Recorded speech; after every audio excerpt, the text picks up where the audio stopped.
Hi Hello everyone. We had a busy week. Very busy. We did a lot of things. Some visitors came over. We were working with the water. We found a couple of solutions. Yeah, and we had some challenges as well with the water being very low, but we just continued and find another solution. We cleaned up a couple of things in the natural farming vegetable garden. Yes. And we had a huge hailstorm. Oh boy, that was just devastating. But we got through it. So enjoy the video.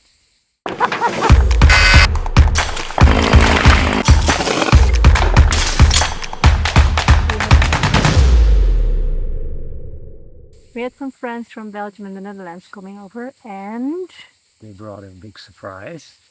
So last year they told us, we're going to bring you something that we're making, a little project of ours that's really suitable for you guys in Spain. But we didn't know he was going to bring it already this summer. We already used it immediately and we had a great meal together. And of course it was time to exchange some seeds, because one of the women is involved in a project in the Netherlands for seeds libraries, and I love to give her some seeds as well to bring back home.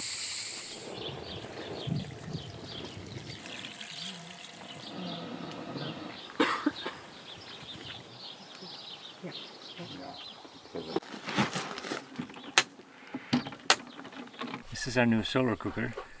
It's a very high quality build. Here we open it up. A few screws, there's a mirror. And we can position the mirror depending on the position of the sun. It has a case that sits on a turning table, so you can turn it in the direction of the sun, catch the sunlight. Here we open. This case has two walls, and in between there is an insulation layer for winter, also with cork and some other material to keep all of the heat inside. And there's a black metal sheet here to catch even more heat and to distribute it. And also the sides, of course, are reflecting all of the sunlight. Together with the mirror, it heats up pretty quickly. Then with these security hinges, you can just keep the lid open without it falling. It has these locks to prevent any heat from getting out, especially in winter, and also when handling it so it doesn't open by accident. So now I'm going to turn it into the position where the sun is. You can see the sun is getting more and more inside, and then with this one we adjust, you can see here it's catching even more sunlight. We even have to turn it a little bit more, and then this seems to be the right position. Now that it's heated up, it's already 140 degrees. It's amazing. Wow, that's hot. I prepared a little risotto, so we're going to place that in the middle with a lid and then just leave it there.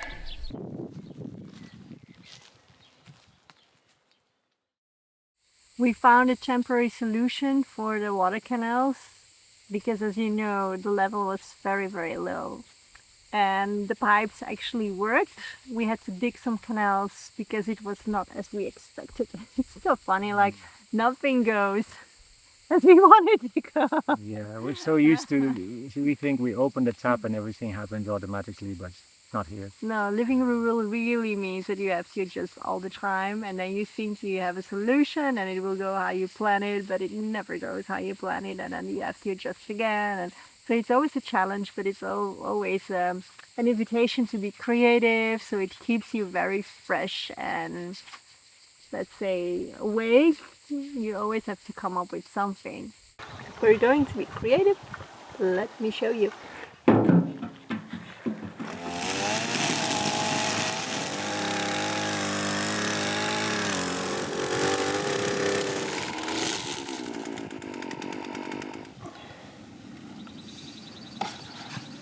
We're going to catch the water with this tube to bring it to the right place on the land. So here, this is the catchment system.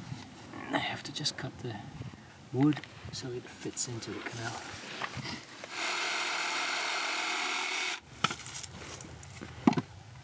Maybe there is a space where it fits, Maybe no? Here.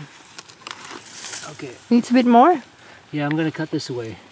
And then we can put it exactly in. All That's right. the easiest part. Snail.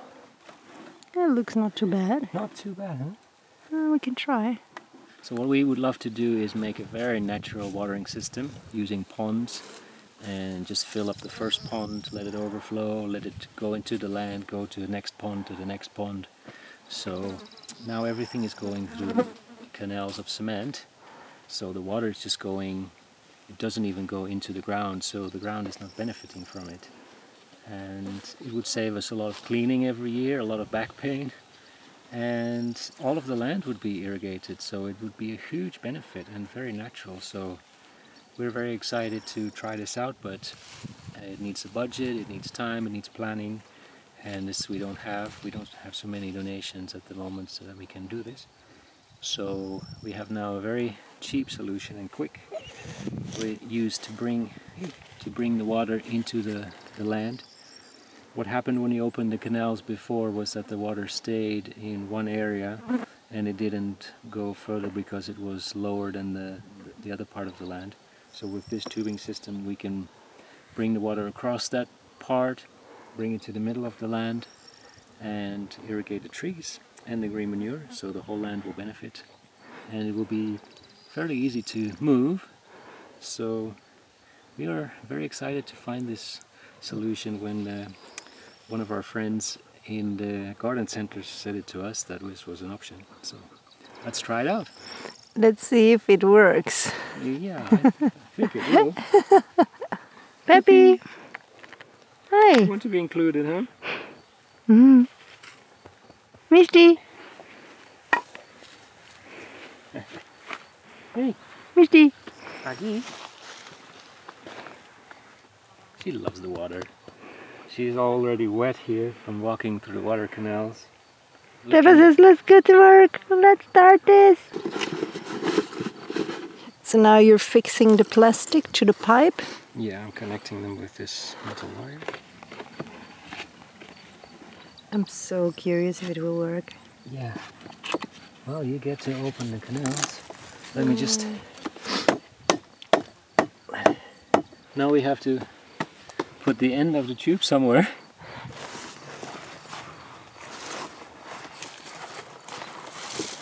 So it's plastic tube with a diameter of 15 centimeters. 15 centimeters.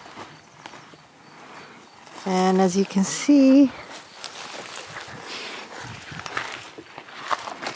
it's now been fixed with a piece of wood. So when we open the canal, we hope that the water comes into the tube and then it goes all the way to the land. I think we have about 200 meters, right? Yeah, this one's 100 meters. Okay, let's check it. Oh, it's so exciting. Let's see how it goes. There's not so much water in the canal, but ooh. Okay, it's filling up. Ooh.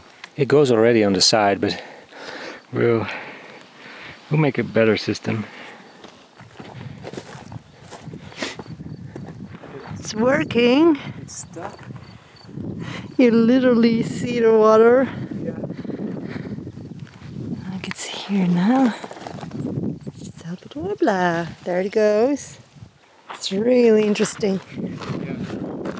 No, it's not here yet. It's moving, it's moving, it's moving. There it comes. The baby's almost born. Yeah, we got water on the land. We did it. And that's like 50 meters from the original acequia. So we can irrigate our trees and it goes quite fast now. My goodness. This is so good. This is a very good solution. I'm so happy. So let's give the trees, we planted some because they really need water. Yeah, and we can prepare the second one for the next. Can you help a little bit?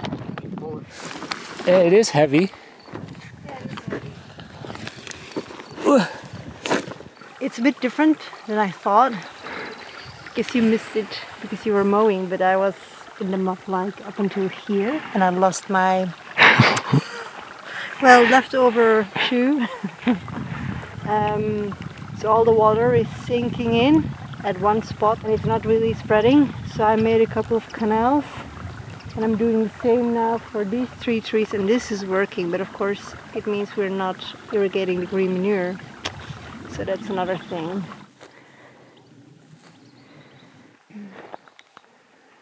Building dams like the old times. Playing with the earth. Look, it's clean. Look, it's overflowing.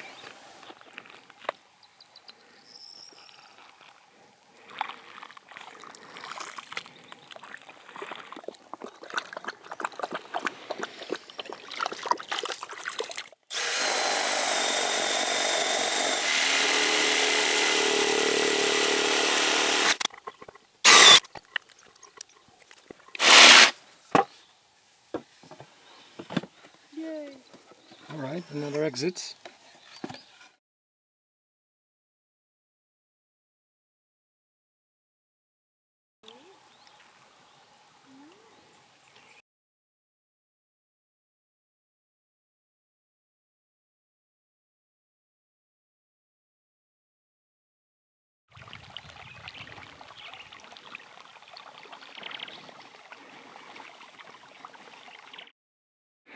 We have arrived again at our location. Here's the straw for the trees. There is the mower to clean the exits. And then here's the equipment for the morning. Some food, dog food, tools, lots of stuff. And one woman, one wife. Yeah, who has to be very careful with her back. Yeah. Let's go.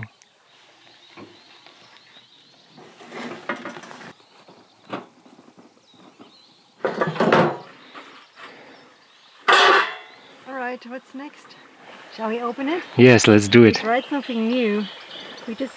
We're digging a couple of canals up until the trees. We're a bit higher here, but we don't know if it will work. So let's just test it. Alright, 1, 2, 3. Here we go. Now let's wait and eat. And let the water do the work. Hopefully.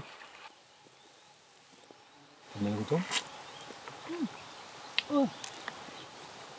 I never liked these yellow ones. I don't know why they like them in Spain. They're horrible. It's supposed to be a peach.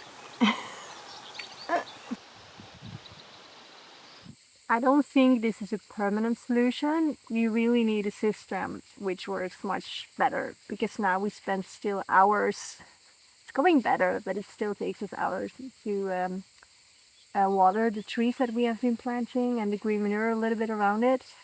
But that's the next step. So we're in the observation phase. We're very happy with the 50 something trees. A lot of them are still alive because we planted them very late. And now with the green manure coming up, it's really like you feel the land coming to life slowly. It already has a completely different look and feel, and it's so nice to see nature at work and how things are changing already. We had a few challenges with the potatoes and the garlic we planted in the natural farming garden. The garlic was completely overgrown by green manure, and a lot of plants, they just didn't see any sunlight, so they just died. And it's so interesting because, you know, everything is a new experiment and you have to learn through experience. And now we realize that maybe for next year, well, first of all, garlic doesn't need so much compost or manure. So next year probably we will sow some green manures or in between the plants, so we put them in lines, which is easier to mow. Much easier. Or we will put a green manure crop which is quite low, like clovers or something like that, and then it's easier to work with as well. Yeah, but we didn't even sow so much green manure between the garlic this year because we knew it was going to come up. But then all the other plants that are originally there, which are more kind of like weeds, they came up as well, which are also harder to remove. So it was quite a challenge. Yeah, and the seeds from last year. So we cleaned up the bed. And then I think I will keep just the little bulbs into the soil and have them growing a bit more for next year. So we have garlic for next year as well. And then the potatoes, we have a lot of surprise potatoes coming up everywhere where we had planted potatoes last year. This year we threw the potatoes on the soil, as you saw in another video, and we put some straw over it. But the straw layer was like 10 centimeters, I think, and it was not enough to keep all the herbs and the weeds and the thistles coming up. A lot of thistles in that area. So next year, first we will put the straw like 20 centimeters. Then we will make small holes where we will grow the potatoes, and we just put the potatoes in with a little bit of earth, probably, a little bit of soil, and maybe a little bit of straw on top of it as well. And I think this will work much better. But it's really like experimenting and see what works and how you can adjust again. Well, every year we learn something new. Yeah. But the plants look good, they actually. They look great, yeah.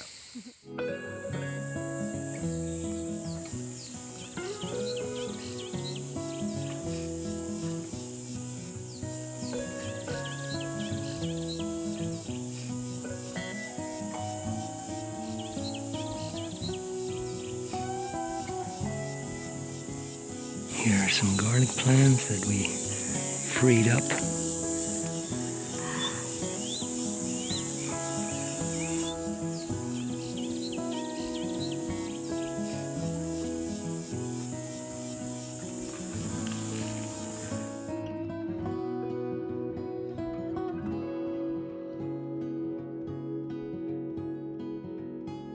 And then what happened? Another surprise never expected to have in June. We were so looking forward to seeing the garden flourish. You know, when you plant all your things and you put your seeds, and then you're waiting like, oh, when are the fruits growing? When you see that the garden is changing and it becomes very luscious and green. And then just one afternoon, we had a hailstorm. Well, we were expecting rain, so we were very happy because it's a quite late time to have rain. But I mean, in the middle of that storm, just the hail came falling down. It was like, oh my goodness, even the nets couldn't hold it. All the neighbors, their nets were falling to the ground because they said also they've never seen so much hail. So it's quite a happening. Like 80 liters of water came down in between half an hour and an hour. And we have like 350 liters in 1 year. So that was a lot. And we were lucky because a little bit further down the road, the stones were like this and we had small ones. It's such a funny sight because we have 30 degrees and then these huge piles of hailstones in your garden everywhere. It's like winter and summer together. And they were very handy. We used them in useful ways, so we turned the negative into something fun.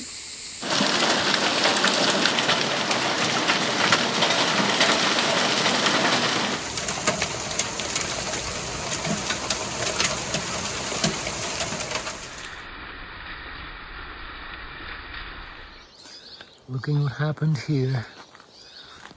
Luckily the net that we put up today has caught all of this. Oh, heavy.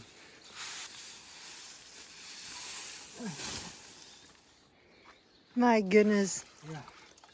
It's we can start an ice shop. Yeah. So much water. Yeah. Wow. It's pretty insane. Ice cold. Everything came down. The whole net. Oh my goodness. I need a shovel.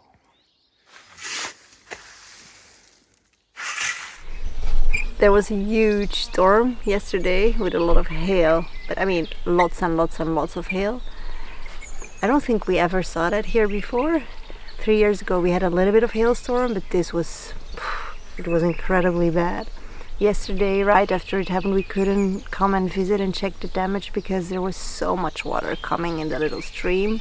Normally where we have to cross the road, it was like a huge river, so it was impossible. But now it's the morning after, and let's see what happened. The potatoes are still alive. They look quite bad.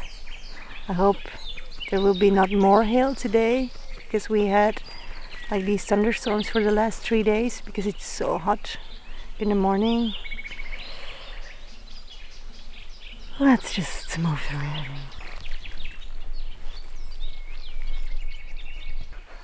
Where are the plants? Oh my goodness. They were starting to grow, but all the leaves are damaged, you see. Oh, and this is broken even. This is bad. Well, everything is just gone. For example, the tomatoes. There's nothing left. Fuck. Okay, these tomatoes are still okay. That's fine.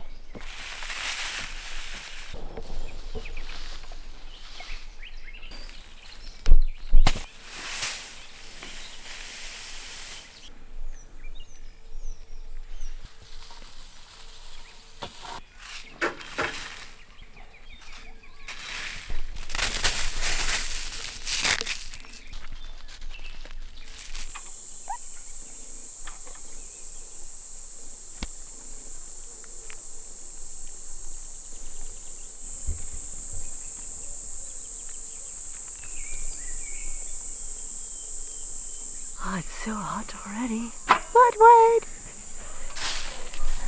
We have a solution now. Ah. Oh, it's so refreshing. Everything has an advantage, I guess.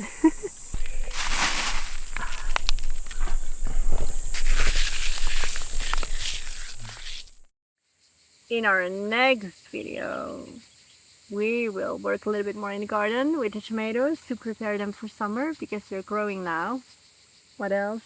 We will also cut some of the dead branches of all the walnut trees on our land. That's very necessary because nobody cared for a long time, so they need a little bit of love and care.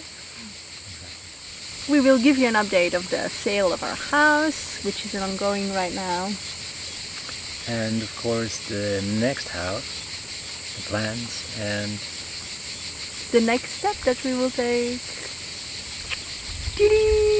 Right, See you next time. Bye.